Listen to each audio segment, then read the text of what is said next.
কাশিদাসী মহাভারত আদি পর্ব ৪৪। কচ ও দেবযানীর পরস্পর অভিশাপ প্রদান। তবে কতদিনে কচে বলে দেবযানী, দেব আরাধিব কিছু পুষ্প দেহ আনি। আজ্ঞা পেয়ে গেল কচ পুষ্প আনিবারে। পুনর্পি দেখি তারে ধরিল অসুরে। তিলেক প্রমাণ কইল খড়গেতে কাটিয়া, ঘৃতে ভাজে অস্থি মাংস একত্র করিয়া। তবে সব দৈত্যগণ করিল বিচার, অন্যজনে খেলে তার নাহিক নিস্তার। পুনঃ জিয়াইবে শুক্র মন্ত্রের প্রভাবে, কচ প্রাণ পাবে আর তার প্রাণ যাবে। এতেক বিচার করি যত দৈত্যগণ, করাইল সুরাসহ শুক্রেরে ভোজন। পুনর্পি দেবযানী বাপে জিজ্ঞাসিল, পুষ্প আনিবারে কচ কাননেতে গেল। এতক্ষণ হইল পিতা কচ না আইল, হেন বুঝি দৈত্যগণ পুনশ্চ মারিল। নিশ্চয় মরিব পিতা কচে না দেখিয়া, পুনর্পি তারে পিতা দেহ জিয়াইয়া। শুক্র বলে, দেবযানী না কর বিলাপ, মৃতজন হেতু কেন কর পরিতাপ। ব্রহ্মা ইন্দ্র চন্দ্র সূর্য মরিলে না জিয়ে, কচ হেতু কেন মর ক্রন্দন করিয়ে। দেবযানী বলে, পিতা যাহা কহ তুমি, নিশ্চয় মরিব কচে না দেখিলে আমি। কচের যতেক গুণ কহিতে না পারি, কচের সৌজন্য পিতা পাশরিতে নারী। আজি হইতে এই মোর সত্য অঙ্গীকার, শরীর তত্ত্বজীব আমি করি অনাহার। এত বলি দেবযানী করিছে ক্রন্দন, প্রবোধিয়া শুক্র বলে মধুর বচন। কন্যা প্রবোধিয়া শুক্র ভাবিল অন্তরে, ধ্যানে দেখে কচ আছে আপন উদ্রে। শুক্র বলে, কচ তুমি কহ বিবরণ, আমার উদ্রে আইলা কিসের কারণ। কচ বল আমারে মারিল দৈত্যগণ, করাইল সুরাসহ তোমায় ভক্ষণ। জ্ঞান নাহি টুটেন মম তব অধ্যয়নে, কেমনে বাহির হইব ভাবিতেছি মনে। এত শুনি শুক্র তবে বলে আরবার, তোমারে বাহির কইলে আমার সংহার। বাহির না করিলে ব্রাহ্মণ বধ হয়, মরণ হইতে বড় বিপ্র বধে ভয়। ব্রহ্মা আদি দেবগণ আছে যতজন, ব্রহ্মবধ পাপে নয় কাহারও মোচন। এত ভাবি কচে শুক্র বলিল বচন, নিশ্চয় দেখি যে পুত্র আমার মরণ।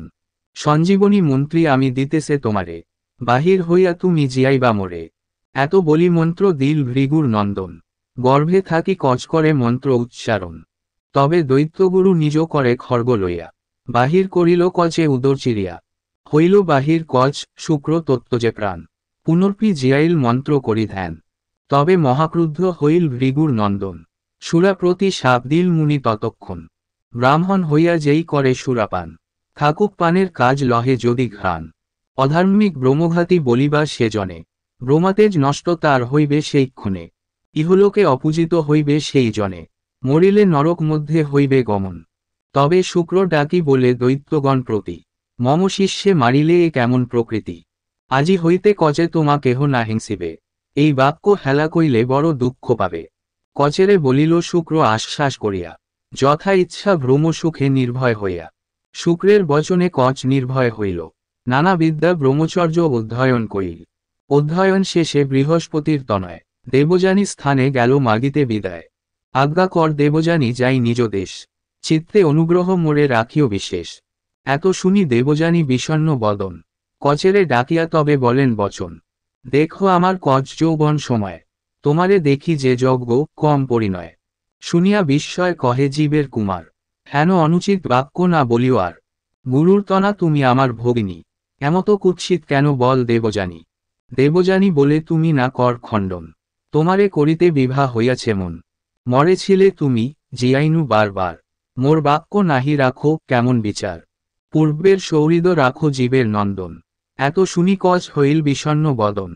কচ বলে, দেবযানী এ নহে উচিত, তোমায় আমায় হেন না হয় বিহিত। যেই শুক্র হইতে তোমার জন্ম হয়, সেই শুক্র হইতে আমার জ্ঞানোদয়। সহোদরা তুমি হও সহজে আমার, কি মতে এমতো বল বাক্য কদাচার। আজ্ঞা কর যাই আমি আপন আলয়। শুনি দেবযানী কোপ করে অতিশয়, নারী হইয়া বারে বারে করিনু বিনয়। না রাখো আমার বাক্য তুমি দুরাশয়, যত বিদ্যা তোরে পোড়াইল মোর বাপে, সকল নিষ্ফল তোর হবে মোর শাপে। কচ বলে, দেবযানী করিলা কি কর্ম, বিনা দোষে শাপ দিলা, নহে এই ধর্ম। গর্বিতা হইয়া কথা বল অনুচিত, সে কারণে দিব শাপ ইহার বিহিত। ব্রাহ্মণের শ্রেষ্ঠ শুক্র তুমি কন্যা তার, মোর শাপে ক্ষত্রভর্তা হইবে তোমার। মোরে শাপ দিলা তুমি, না যাবে খণ্ডন, বিফল হইবে যে করিলাম পথন। আমি যত পড়াইবার শিষ্যগণে, সে সবারে ফলদায়ী হইবে অধ্যাপনে। এত বলি গেল কচ ইন্দ্রের নগর, কচে দেখি আনন্দিত সকল অমর। কহিল সকল কচ যত বিবরণ, নিঃশঙ্ক হইয়া যুদ্ধ করে দেবগণ। দেব দৈত্য যুদ্ধ কথা না যায় লিখন। এতেক শুনিলা দেবযানীর কথন। কজ দেবযানী কথা মহাপুণ্যময়। কাশী ভনে সাধু শুনে হইয়া তন্ময়। মহাভারতের কথা ব্যাসের রচিত। পাঁচালী প্রবন্ধে কাশীরাম বিরচিত।